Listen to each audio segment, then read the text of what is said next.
Excellencies, ladies and gentlemen, Mr. President, allow me to first thank Japan and thank you personally for convening this meeting. I'd also like to acknowledge and welcome the many ministers and other representatives around this table, as well as the participation of the Republic of Korea and the Democratic People's Republic of Korea in this important meeting. The situation on the Korean Peninsula is the most tense and dangerous peace and security issue in the world today. I'm deeply concerned by the risk of military confrontation, including as a result of unintended escalation or miscalculation. I know that the Under-Secretary General for Political Affairs briefed the Security Council early this week on his recent visit to the DPRK. I will not repeat what he said, but I want to note it was the first in-depth political exchange of views between the United Nations Secretariat and officials in Pyongyang in almost 8 years. And his visit came indeed at the end of a difficult period. In 2017, the DPRK conducted activities related to its nuclear and ballistic missile programs at an alarming and accelerated pace. On September the 3rd, it concluded its 6th nuclear explosive test, involved what its claim was, and I quote, a 2-stage thermonuclear weapon, end of quote. This test caused a seismic event of magnitude 6.1. Over the year, the DPRK conducted 20 ballistic missile launches. This has included its first tests of 2 intercontinental range ballistic missiles, as well as tests of new medium and intermediate range ballistic missiles. In September, 2 Hwasong-12 intermediate range ballistic missiles overflew Japan. No aviation or maritime safety notifications were given for any of these launches.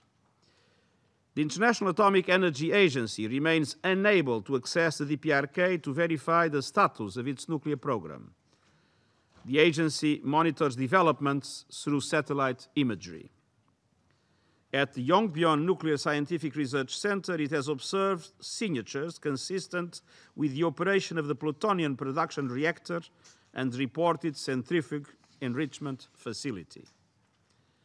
The agency also continues to observe indications of ongoing mining, milling, and concentration activities at the Pyeongsan uranium mine and Pyeongsan uranium concentration plant. The DPRK remains the only country to continue to break the norm against nuclear testing.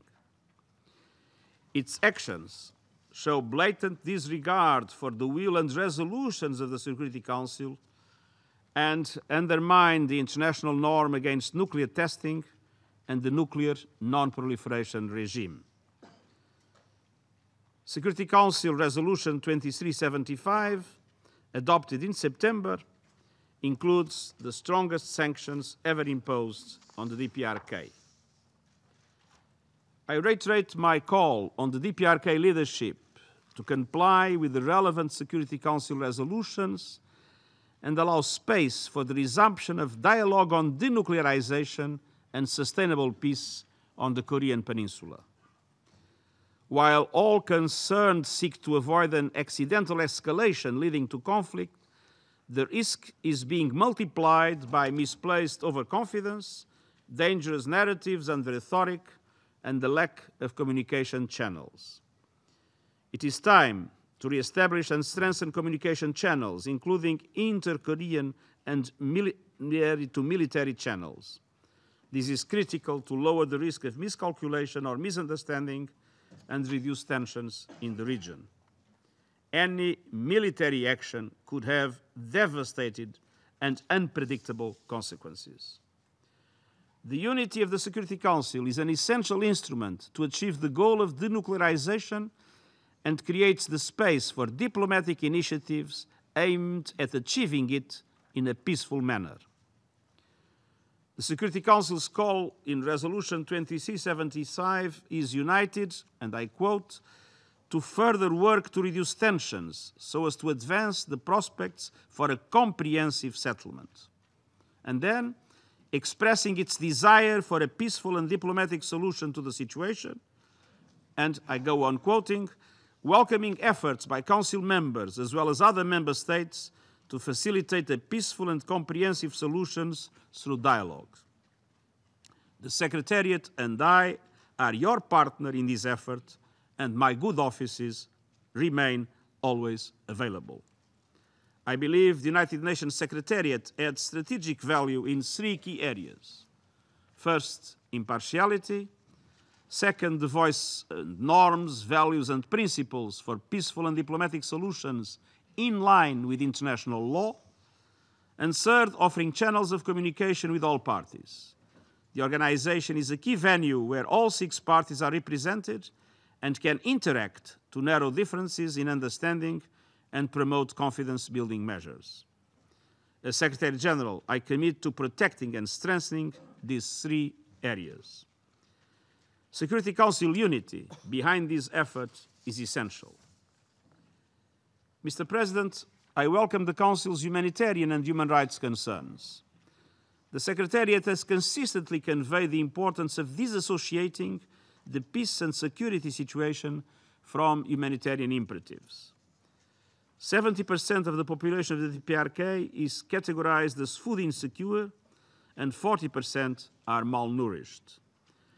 The 2017 DPRK Humanitarian Needs and Priorities document calls for $114 million to meet urgent requirements. This is only 30% funded. I ask all member states, particularly those around this table, to carefully consider the humanitarian principles that underpin our work. The people of the DPRK need generosity and help. Mr. President, Excellencies, not long from now, athletes will gather in Pyeongchang for the Winter Olympics. I express my sincerest hope that the DPRK will take part. As the General Assembly has recognized, these games can foster an atmosphere of peace, development, tolerance, and understanding on the Korean Peninsula and beyond. We need to spread and deepen that spirit of hope and possibility. Diplomatic engagement is the only pathway to sustainable peace and denuclearization. We must do everything we can to reach that objective and avoid the level of danger that would be unpredictable in its trajectory and catastrophic in its consequences. Thank you. I thank the Secretary General for his briefing.